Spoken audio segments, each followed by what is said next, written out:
Milí priatelia, na našej konferencii Slovenskej spoločnosti všeobecného praktického lekárstva, je zaradený veľmi zaujímavý blok o špecializačnom štúdiu všeobecného lekárstva. Je to veľmi zaujímavá dôležitá téma, pretože vychováva nových lekárov, ktorých naozaj veľmi potrebujeme, vychováva novú budúcu generáciu.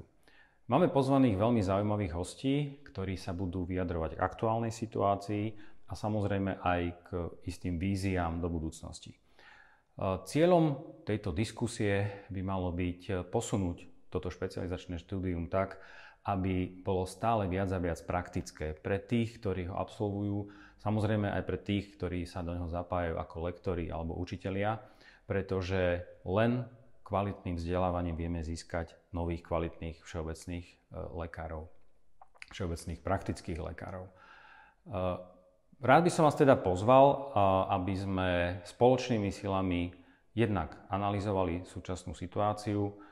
a samozrejme dali aj tým, ktorí majú toto špecializačné štúdium na starosti, nové myšlienky, spätnú väzbu, čo na tomto špecializačnom štúdiu hodnotíme pozitívne, čo by sme mohli ešte doplniť